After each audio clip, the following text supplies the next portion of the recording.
Hi everyone, welcome to The Grind. This is the last episode of talking about the Book of Esther, where it is, right? It is. It is. It's Is it? Cynthia. It's Cynthia. Is it Cynthia? Yes, it is. Is it Cynthia? Yes, it Okay, is. it's Okay, Cynthia. I want to start the top again.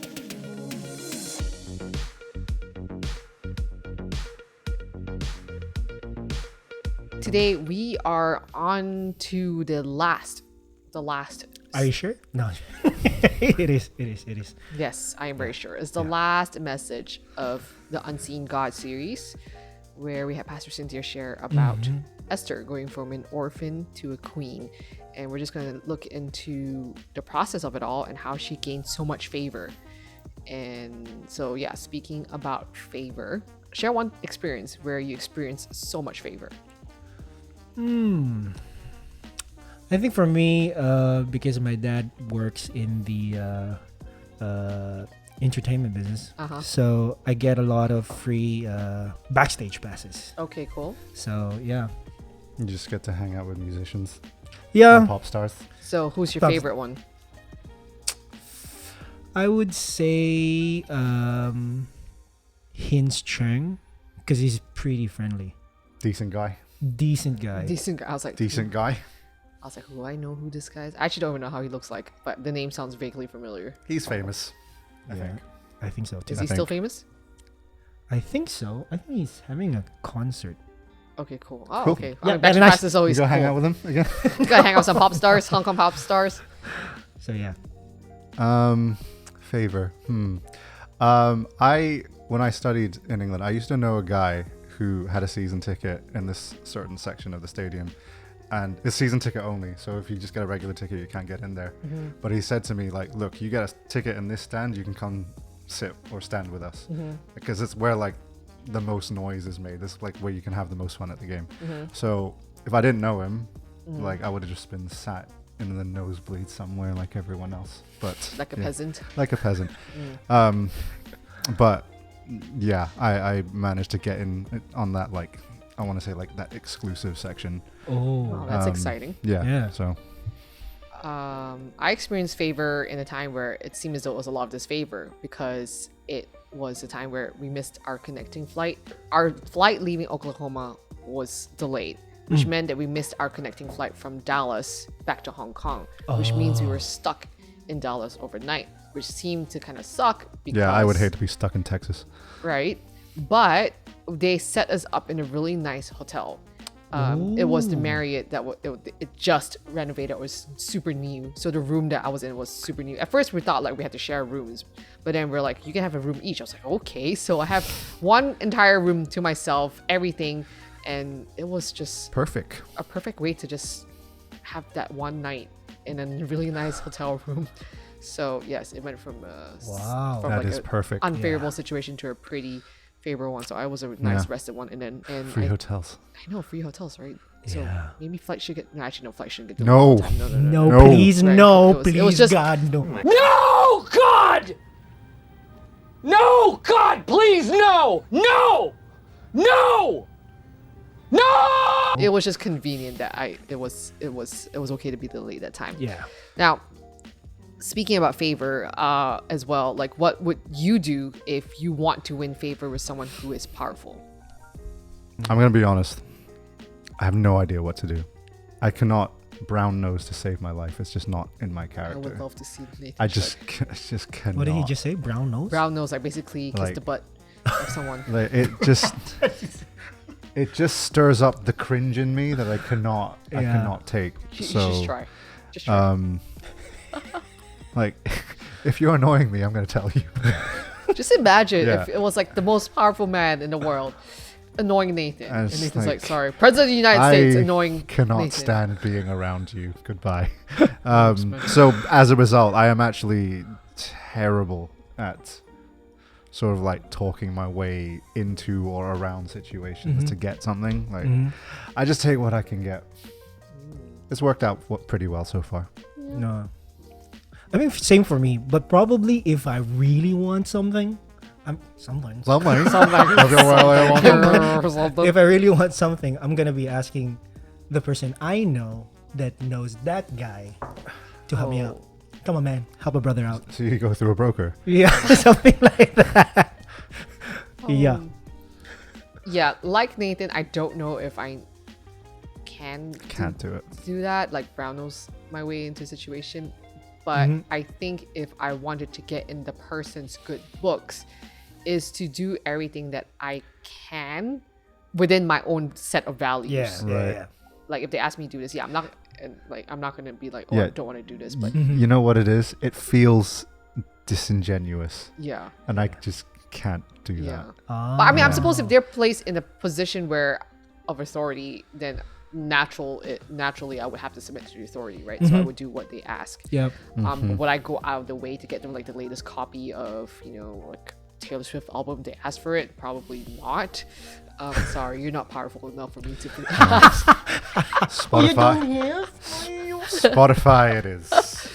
Yeah, I mean things like that. So, but I suppose there are many people in the world who would try to brown nose their way into a situation to try to win favor over someone Oh, powerful. we all know somebody Yeah. who's just like world class and gifted at doing that. Yeah, and I think and I know people who did that to people that I know, and it's very hurtful, like the way they throw people under the bus and like steal the credit and stuff like that. Yeah. It's really not cool.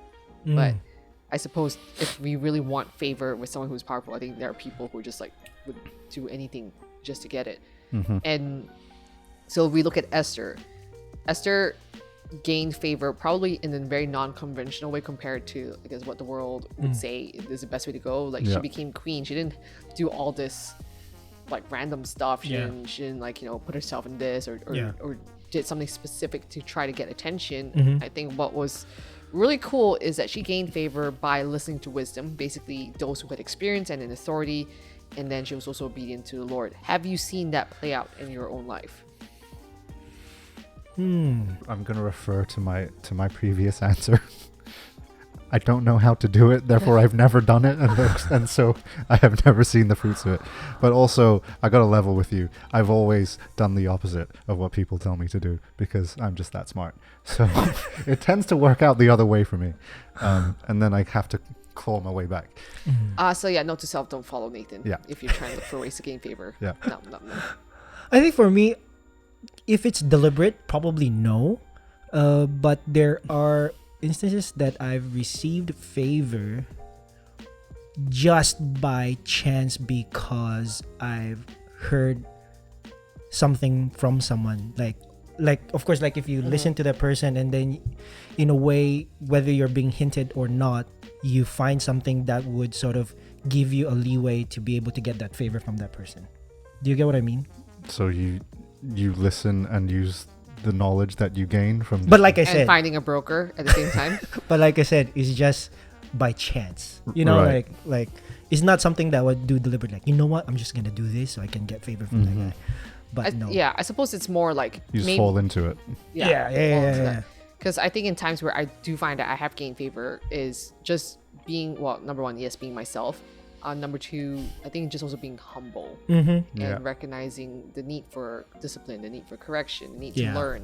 And I think as I do that, I do then gain favor with people in quote unquote power. And so therefore, it in a way, it like just brings them into the inner circle. Like, hey, this is someone that we can trust. This is someone that we can talk to. So if she can be trusted with this little responsibility, then therefore she can be trusted with more. Yeah. So I suppose in a way, it's like, yes, kind of falling into it because I'm just, again, being myself, right? If you're giving me something to do, I'm going to do it. Yeah. And just the responsible kind, whether or not you're like high authority or not, low authority, it's a task. So I suppose that's how one can grow in favor, or how I've seen it play out in my life Smart. as Yeah. well. Smart. Nice. But obviously, like here we've been talking about like favor of man, but really what we want is the favor of God. So Right. here's a question for you: what is the favor of God? You tell me, Pastor Petrina. I'm asking you. I don't know. It seems like such an abstract concept to me. it is. Like- It's the demonstrated delight of the Lord, as in Is that the biblical definition? a way, yes. It's like basically grace, Ah, having His approval. Because when you have the favor of someone, you have their approval, right? So basically, having the favor of God is having God's approval, that He's delighted in you.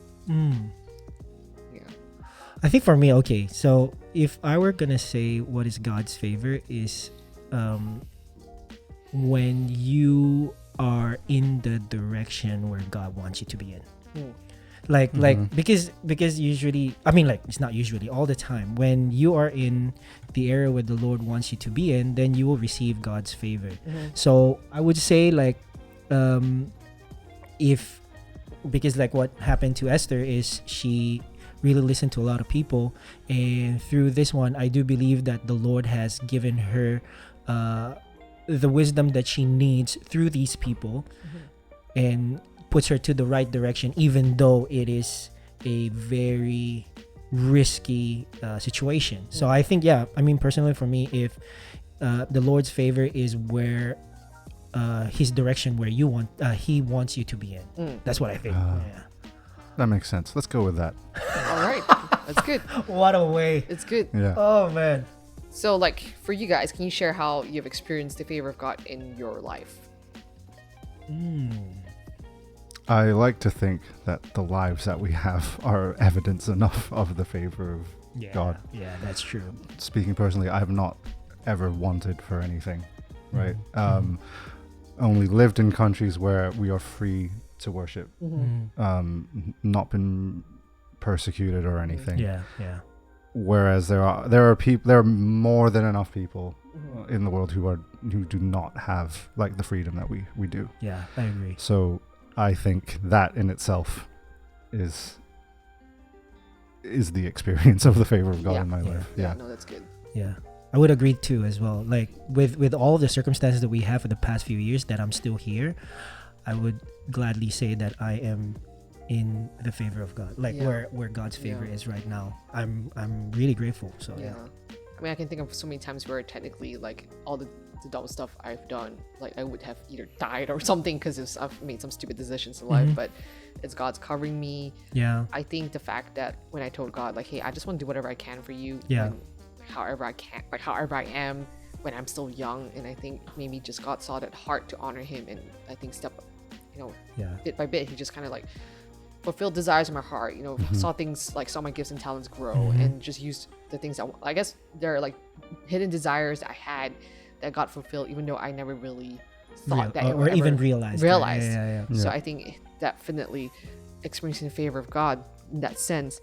Like, what are your thoughts of, like, do you think the favor of God results in material blessings? Because there's all this prosperity preaching, like, oh, the favor of God, you are blessed with this and that.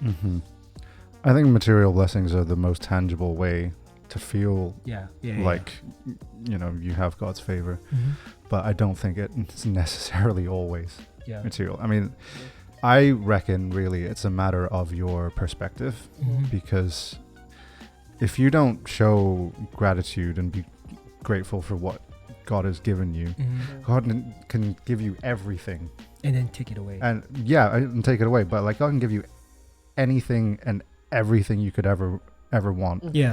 But if you looked at it like this isn't enough, then it doesn't mean a thing. Oh, so it's like contentment. Like something like that. Yeah. Yeah, I agree as well. Yeah. That's good. It's good. It's true. Like, God's favor doesn't always result in material blessings. I think those who think that, they are deeply mistaken. Yeah. Because that just limits God and puts him in a box. So, and I think also that one leads to a very dangerous expectation, because, like, for example, like what we were saying, that God gives provides favor in different areas. Like, for example, really healthy lifestyle, you have a very good health and stuff like that. But then if you're only focused on certain areas, like, let's say regarding in terms of finance or wealth, and you are not contented, like what you said, you look at it in a different perspective. You look at it to a point where it seems like, oh God, why are you not providing me? Like, because that's what you're expecting. But why have I not got my fleet of supercars? Yeah, exactly. Exactly, because supercars are totally a thing. So how can we then grow in experiencing the favor of God? Like, what role does faith and obedience play in experiencing God's favor? I mean, of course, for me, I would say obedience is a huge role. Of course, faith as well. I'm just looking at it in a parent's perspective as well. Like, usually when you look at your children and you see that one of your child has done great, like good things, like simple things, of course, but Yeah. good things, you take notice of that, right? Mhm. Like Get a gold star. yeah, you get a gold Yeah. star, or you treat them and stuff like that. So I think obedience and faith comes hand in hand when it comes to receiving favor from God, because of course God delights in everything that we do according to His will, and He notices that. I mean, I'm not saying that our actions would Yeah. bring favor. I'm just saying that the Lord notices everything and you do, and He will reward that. So yeah. Yeah, what he said. No, I think it's like God. I don't think would necessarily bless or put favor on someone who has a track record of being disobedient. Yeah. That does not compute, Yeah, right? This yeah. person's disobedient here. Yeah, I mean that's not to say like God doesn't love us; He Yeah, still yeah. shows us grace. Yeah. Yeah. But I think favor is a different thing, Mm-hmm. right? You need to show that you're on board Yeah. with Yeah. this. Yeah. Like meet God halfway. Mm. Yeah. That's Right. good. Yeah. I suppose, yeah, when your relationship with Him, when you choose to obey Him, I think we hear like how obedience is more valuable than sacrifice. Mm. So it's not like God's not seeing it like, oh, I've given up this, and this, and this for Mm-hmm. you. It's more like, are you choosing to say yes when I say, can you do this? Yeah. So like going back to like, the previous sermon when Esther was like presented a situation, she went from I cannot to I will. Yeah. So God valued the obedience of Esther as opposed to like, oh, she sacrificed her like, lifestyle to follow me more, as opposed to like, did she say yes Yeah. when I asked her to do this? So yeah, I suppose growing in obedience, growing in favor is basically being obedient to the Lord Yeah. and putting Him first in our lives. Yeah. On the flip side, do you think we can lose the favor of God? Ooh. See the flip side of what we just said. Like Like if you choose to walk away from it Yeah. and be disobedient, Yeah. then why would God continue to trust you with things? Yeah. Yeah. Yeah. Again, not to say that He doesn't love you, yeah. Mhm, mhm, right? But mhm. to give you the responsibility of, or the the responsibility of doing something Yeah. for His kingdom, or giving you resources. Yeah. If you're disobedient, how can we be trusted with that? Yeah. Yeah. It seems what happened to Haman. I do believe that if Haman had a good heart and he was obedient to God, he would still be in the same position. He would still sure, be there because authority. his authority there's a reason why God put him there in the first place. Mhm. There is a reason for him to be in that position. But then because of his anger, his hatred against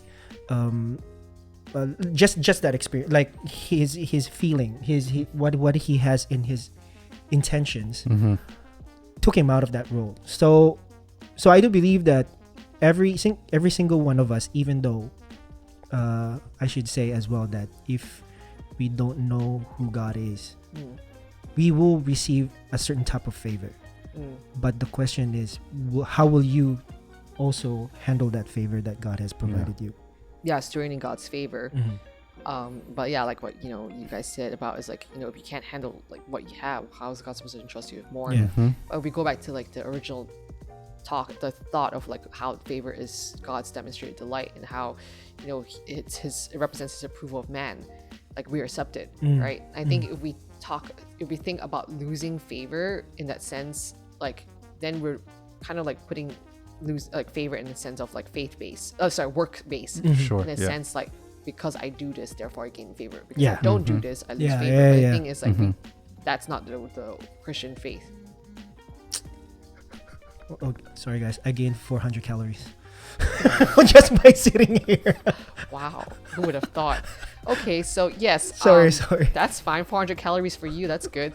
Okay, sitting. Wow. What the random? That was so random. 400 grams. What 400. Okay. Anyways, That's my back on favor. track. So Yeah. yes.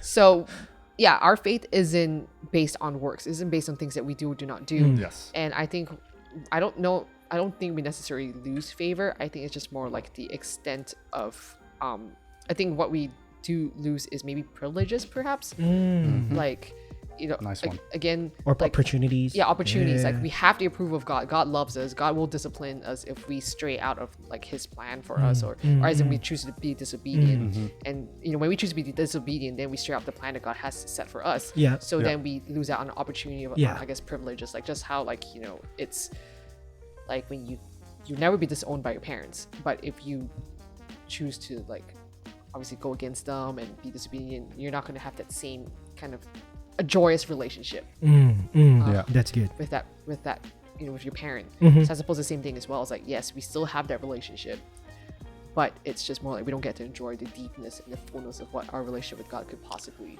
Amen. That That's is good. deep. That was really good. That's Yes. deep. So I suppose like, yeah, we wouldn't necessarily fall out of favor. It's just we just don't get to enjoy what it could have been.